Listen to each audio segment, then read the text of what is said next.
आज आप लोग आव्यूह के बारे में अध्ययन करेंगे। तो सबसे पहले जानेंगे आव्यूह क्या होता है। आव्यूह को बड़े कोष्ठक, ये जो निशान लगा हुआ है बड़े कोष्ठक के अंदर लिखकर प्रकट किया जाता है। इसमें जो पंक्तियाँ होती हैं उसको यम से और स्तंभ को यन से प्रकट किया जाता है। या तो यम कहो या इसको आई कह दो, आई भी पंक्ति के काम करता है। या इसी को कह सकते हैं आर। आर का मतलब हो गया रो, और रो मीन्स क्या हो जाता है पंक्ति।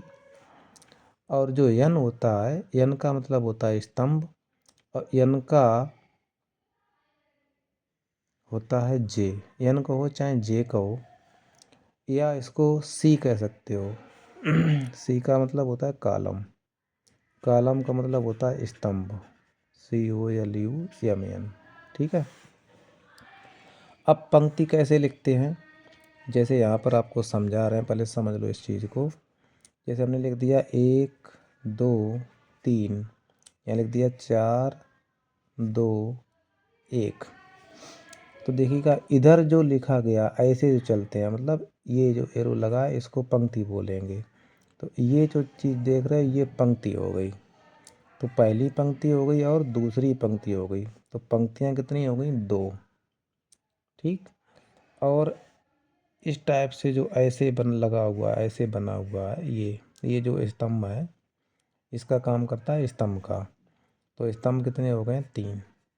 तो इसका जो क्रम है वो क्या हो जाएगा? 2 क्रॉस 3। तो वही लिखा है, कोटि कहो चाहे क्रम कहो। तो जैसे हमें इसमें कोई अवयव नहीं लिखे हैं तो इसका मतलब क्या है, और ये निशान लगा तो ये आव्यूह का निशान है। और इसमें कुछ अवयव लिख दिए गए। अब जैसे इसमें अवयव हमने लिख दिए थे, तो अब स्तंभ इसमें कितने हो गए? 3। अब पंक्तियाँ हो गई 2। तो 2 का गुणा जब 3 में करेंगे तो कितना हो जाएगा? 6। तो इसकी कोटि क्या मिलेगी? 6। और इसकी कोटि क्या होगी? 2 क्रॉस 3। क्रम क्या होगा? वो भी 2 क्रॉस 3। अब पूछा है इसमें कुल कितने अवयव होंगे, तो अवयव हम बोल देंगे इसमें अवयव कितने हो जाएंगे?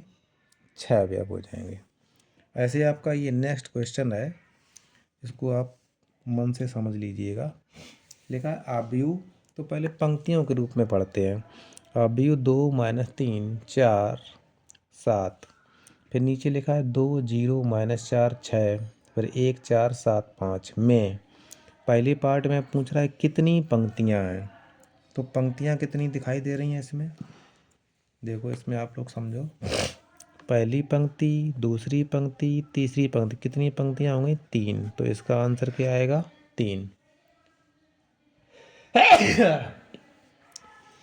फिर पूछ रहा है कितने स्तंभ हैं। तो स्तंभ इसमें कितने हैं? तो देख लो, एक पहला स्तंभ, दूसरा स्तंभ, तीसरा स्तंभ, चौथा स्तंभ। तो स्तंभ कितने हो गए? 4। तो इसको हम यहाँ पर लिख सकते हैं 3 क्रॉस 4। ठीक। क्योंकि थर्ड पार्ट में पूछ रहा है इसका क्रम क्या है, तो क्रम हम क्या लिखेंगे? 3 क्रॉस 4। इसका क्रम क्या हो जाएगा? 3 क्रॉस 4। मतलब 3 पंक्तियाँ और 4 स्तंभ हो गए। अब चौथे पार्ट में पूछ रहा है इसमें कुल कितने तत्व हैं। मतलब तत्व कहो चाहे यहाँ पर लिख सकते हैं हम इसको अवयव। इसमें कुल कितने अवयव हो जाएंगे? तो 3 का गुणा 4 में करेंगे तो आंसर क्या आएगा? 12। तो इसमें कुल कितने अवयव हैं? 12 हैं। लिखते कैसे हैं? A11 A12 A13 A21 A22 A23 A31 A32 A33। अब फिर समझ लो इसको, इसमें कितनी पंक्तियाँ हो गई? 1 2 3। तो 3 लिख दिया यहाँ पे। स्तंभ कितने हो गए? 1 2 3, 3 स्तंभ हो गए। कुल कितने अवयव इसमें मिलेंगे? 9। इनको काउंट भी कर लो, 1 2 3 4 5 6 7 8 9। ऐसे ही हम अपना क्रम ढूंढ लेते हैं। अब A11 जो लिखा है इसका मतलब पहले समझ लो। आपका लिखा है A11, वन का मतलब हो गया यम। यम का भी मान क्या है? 1 है। और यन का भी मान क्या है? 1 है। तो इसका मतलब क्या हो गया? पहली पंक्ति पहला स्तंभ। तो यहाँ से हम एक आपको क्वेश्चन समझा रहे हैं। जैसे यहाँ पर आपका लिखा है 1 2 3 4। अगर हम इतने में लिखेंगे तो ये पहला जो मान लिखा है 1 तो ये हो गया A11 और ये लिखा है 2 तो ये हो गया A12 और ये लिखा है 3 तो ये हो जाएगा 2A21 और ये 4 लिखा है इसको बोलेंगे A22। अगर आपसे यहाँ से क्वेश्चन पूछता है A22 का मान कितना होगा तो A22 का मान क्या बोलेंगे 4। तो आगे नेक्स्ट क्वेश्चन है आपका, यदि किसी अवयव में 24 अवयव हैं तो इसकी संभव कोटियाँ क्या होंगी। तो हमें इसकी कोटियाँ निकालनी है। तो आपका क्या लिखा है 24। तो सबसे पहले देखेंगे 24 किस किस पहाड़े में आता है। तो हमने देखा 12 दूनी 24, 12 के पहाड़े में आ गया, 2 के पहाड़े में आ गया, 1 के पहाड़े में आ गया, 24 के पहाड़े में आ गया, 3 के पहाड़े में आ गया, 8 के पहाड़े में आ गया, 4 के पहाड़े में आ गया और 6 के पहाड़े में आ गया। तो इसकी संभव कोटियाँ क्या हो गई 8 हो गई। तो अपनी गिन लेंगे 1 2 3 4 5 6 7 और 8। आगे नेक्स्ट क्वेश्चन है, एक 3x4 अवयव की रचना कीजिए जिसके अवयव निम्न प्रकार से प्रदत्त है। तो हमें अब कौन सा अवयव बनाना है, कौन सा अवयव बनाना है 3x4 का।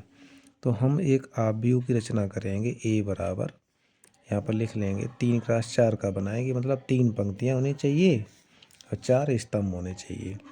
तो A11 A12 A13 A14 A21